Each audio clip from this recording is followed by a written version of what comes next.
So it's mid-July 2026.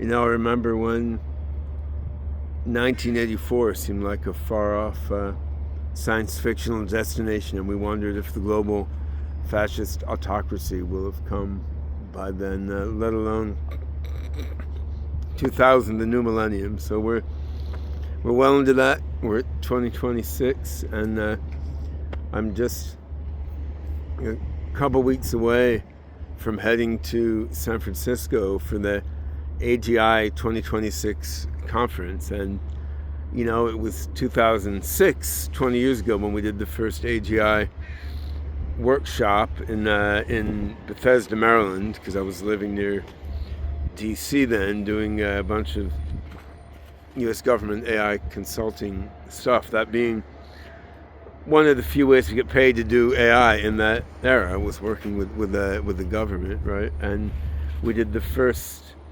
formal AGI conference with submitted papers and proceedings and stuff in 2008 at University of Memphis, collaborating with the dear departed Stan Franklin, who was one of the pioneers of AGI, who never got to see the flourishing of the field that's coming about now, right? So, going into AGI 2026, I'm struck by, how much hasn't changed, and also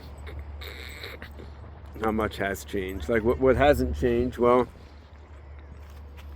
we don't have a human level AGI yet, right? I mean, we are palpably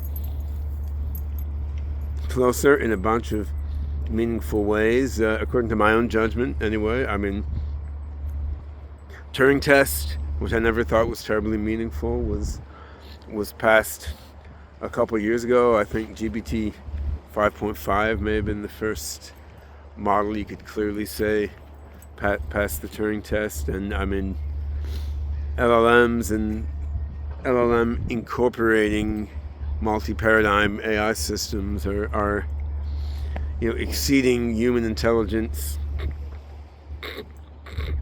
in all sorts of different ways now, right? I mean, for me, as a mathematician, just seeing the ability of the latest generations of LLMs like a Claude Fable or GPT 5.5 Pro at crunching through math at the very advanced level. I mean, this has been the most dramatic thing for me. I mean, this isn't chess or Go, right? Like, this is mathematics, which is the engine of all modern science and technology and modern civilization, and also something where the LLMs can discover, at least pretend to appreciate, things that are profoundly beautiful as well as useful. Like the math they discover is not as derivative in every case as the music spat out by a Udio or Sonos, or the poetry they write, or something. I guess because the rigor intrinsic in math helps bypass some of the tendencies toward plagiarism and cliche that you see in LLM productions and in other domains. So anyway, point is, we're not to AGI yet, just as we weren't in 2006, but we're palpably closer in that we have systems that can do just more and more general intelligence-ish things as well, or better than people, even though we don't yet have systems that really understand who and what they are. They can make choices as grounded moral agents, or that can create with the wild imagination that we humans can summon at our best and most open-minded moments. So we're not there. That's same as 2006, but there's a smell that we're getting quite close, much more so than there was in 2006. I think the need to bring together software experimentation, mathematics, inspiration from the human brain, inspiration from cognitive science, philosophy of mind. I think the need for creative cross-disciplinary thinking is still there, just as it was in 2006. And on that, I differ from some of the scaling maximists who are just like, well, we just got to take transformers or some other funky neural net architecture, train on more and more data on more and more hardware, and then AGI will pop out. I mean, I think many, many interesting things can pop out that way. We've seen that, and systems that are cognitively powerful in some aspects can pop out that way. But I think to get a genuine, self-reflective, creative, truly agentic in the deep sense rather than the buzzword BS sense, I mean, I think to get a real AGI, we will still need to pull together cross-disciplinary conceptual threads in the same way that the AGI community has been doing since the conferences were founded in 2006. Now, interestingly, our non-AGI AI tools now can help us in pulling together these diverse conceptual threads, right? But the need to do this is still there. And I think something else that's still there is the value of open collaboration among people with many, many different backgrounds. And this is something that's, not happening as much in the commercial AI field as one would like to see, because things are siloed off, right? Like by this point, there's even complex legal restrictions in terms of talking about your AI R&D with colleagues in mainland China. Like, we can all see each other's papers, we can all see each other's code, but if you collaborate with someone in China as an American on work that helps them train models using more than a certain amount of processing power, like then you're in a complex relationship with some ever-shifting and imprecisely formulated legal restrictions, right? And that's new. That's, in my view, not great. And the siloing of AI into, private commercial labs where most AI PhDs or otherwise highly creative, qualified AI researchers are snapped up to work on proprietary code within a small number of commercial companies. I mean, it's not the best vibe for making fundamental research progress, and not the right vibe, in my view, for making progress toward AGI systems with, inclusive value systems that reflect the breadth of heart, soul, and insight of the whole human species. I mean, knowledge is shared anyway, obviously. Like, as soon as a US company does something, a Chinese company pops up with something similar, a little better, but open, like 6 months later or something, and there's people hopping between different commercial AI labs. But that's still a different form of collaboration, and a less creatively fertile form of collaboration, an actual open sharing of ideas among researchers without a bunch of commercial restrictions between them. And I think a conference like the AGI conference for a long time has served as a place for people from a variety of different backgrounds and with a variety of different perspectives to work together, like thinking through, what is this thing called AGI? What is this thing called a mind that we have? What is this thing called a mind that we're trying to build? So with all the progress that we've made, we're still not there. And to get there, not just cross-disciplinary thinking, but open cross-disciplinary sharing from people with divergent perspectives, but willingness to share and learn. I mean, I think this is still highly valuable, right? Now, what's Another thing that's still valuable is getting together face to face, right? I mean, my own AI team is distributed all over the planet, but whenever we can pull teams together in one place for even a few days, you can get some quite intensive collective idea percolation that way that is still harder to come by over the interwebs. Like, as much as I love working from home or working out on the beach, right? I mean, there's still something special to getting our human bodies together in one place to bang on some hard problem together and share perspectives. And I get a lot of out of our internal AI meetups in SingularityNet and Hyperon AI teams, but I think broader gatherings like the upcoming AGI conference are also highly, highly valuable. Now, what's different now? I mean, main things that are different is more things are working, progress is much faster, and more people are interested, right? And I mean, this obviously gives something like an AGI conference a whole different flavor, right? So I mean, just the amount of things my own AI team has gotten working since the last AGI conference a year ago in Reykjavik is quite remarkable. I mean, at that time we didn't have scalable tooling for our Hyperon system going. We didn't have predictive coding based transformer neural nets working competitively. We didn't have hives of AI agents, running our Omega Claw framework, running on our Hyperon infrastructure. We didn't have these hives of agents helping us progress our own work and our research, right? Like now, this year, we're at the stage where our own AI tools are helping us develop the next level of our own AI tools. And, OpenAI and Anthropic were there a year ago, but we weren't there a year ago with Hyperon and our neural symbolic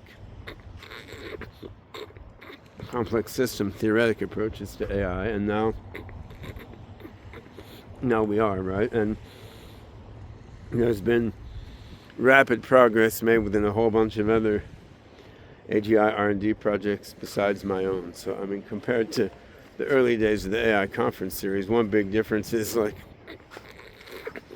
shitload of new stuff to report this year compared to the previous year, because work is just going so much faster. I mean, partly because we have LLMs and other narrow AI tools to use to help us do our work faster, and our own Omega Claw agentic wrapper and other similar tools, and partly just because it's the place the field is at right now, right? That each scientific field has periods where progress is gradual and plodding, even if still meaningful, and periods where progress is shoom, right? And right now is a period where the progress is so fast it feels almost vertical in AGI R&D and other allied parts of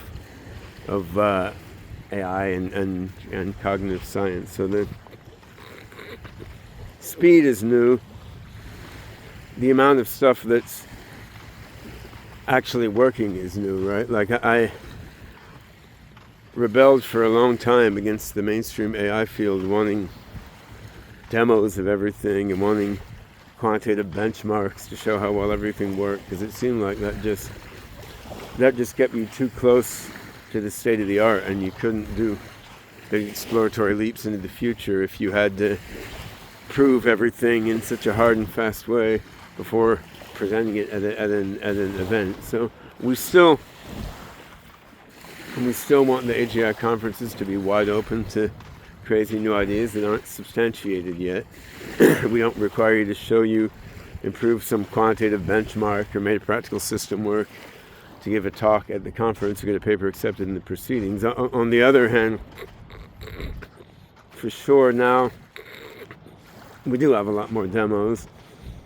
We do have a lot more systems that are being run to yield quantitative performance benchmarks, either on standard benchmarks or on new benchmarks made up just to better measure progress toward AGI, right? And we've been looking at this a bunch within our own team at SingularityNet and Hyperon. Like, what new tests can we make up to measure progress to AGI that are, not fooled so easily by general intelligence impersonating systems, but really measure the ability to abstract from experience in a fundamental way, and then make broad creative leaps beyond your prior knowledge. And this, in general, is one of the useful topics for the AGI conference, right? It's like, how do we gauge progress toward AGI in a way that guides progress toward an AGI in this era where AGI is probably really, really close compared to where it used to be. And that influx of a bunch of new people into the field is very exciting and very interesting, and also places more burden on those of us who've been in the field a while to explain to all these newbies like what's actually a sensible way to think about all this. I mean, given the proviso, none of us understands everything, but there's a lot of cognitive failure modes that we've seen over the decades that newbies into the field are prone to fall into, right? And I've talked to serious researchers as well as random users who are like, my open class system already is smarter than me. Why isn't this an AGI, right? And you have to go through step by step, like, what are the cognitive characteristics of a human-like mind, which ones are displayed every minute or every hour, which ones maybe are not obviously displayed every day in everything you do, but are crucial for your own development, crucial for the development of culture and society, right? Like, your OpenClaw agent may be smarter than you about so many everyday things, but you could run it for 1,000,000 years, and it's not going to invent something fundamentally novel in the way that the human mind is going to. And most humans don't do that very often in their lives, but the fact that our brains are capable of doing that sometimes, and I think all of our brains are capable of doing that sometimes, even if our culture doesn't reward us or train us to do it that often. Like, the fact that we're able to make big leaps of innovation beyond our training data sometimes is why we've been able to invent all this stuff like computers and fancy AI systems, and the phone I'm recording this on, and so forth, right? So just clarifying the basic concepts of how do we think about AGI, why do we need to think about AGI as a foundational capability of generalization and improvisation and creation beyond just the ability to carry out a whole bunch of specific impressive skills. Like, the AGI conference is also valuable just for systematically communicating and laying out what are the foundation in ways that all the commercial activity of these AGI adjacent LLM systems we have now sometimes makes a little bit confused. So yeah, super looking forward to the conference. I mean, I think there's still a decent way to go before we get full-on human-level thinking machines. On the other hand, things are going so fucking fast now. Like, could it be 1, 2, 3, 5 years before that breakthrough happens? I think it absolutely could, but I do think there's still some, conceptual integration of different paradigms and methodologies, as well as software integration of diverse tools made by different people. Like, we may well be very close to AGI. There's still work to be done, and some of this work can absolutely be facilitated by the communicative and collaborative work that happens at the conference like AGI-26. I mean, I'm psyched to be heading there for face-to-face engagement with colleagues. On the other hand, there's also an online virtual aspect to the event, and totally understand not everyone can hop on a plane and come to San Francisco this month. I'm psyched to go to this event, but I'm trying to control my own work travel as well, so I can sit home and commune with my AI agents on creating AGI with more of my time, as well as hang out with my kids now and then. So yeah, the online virtual conference also can be very interesting. There's going to be great talks all streamed online, and lots of avenues for online discussion for those who can't make it there face to face. And yeah, AGI-26 come to San Francisco State University last week of July, and if you can't make it, join us on the interwebs. Like, now is the time when we gather the people and the ideas together to, finalize the last few steps of progress toward true human level thinking machines. And I'm optimistic we're pretty close. I'm also optimistic we can do it in a beneficial way that's good for all humans and all sentient beings. I also think the best way, not just to make the AGI, but to make it beneficial, like the best way is going to be to have it open, decentralized, and part of that is pulling in inputs and ideas from a great variety of people, rather than having to be siloed off in one small group, keeping their ideas to themselves. And that's that's what the conference is all about. So hope to see you there soon.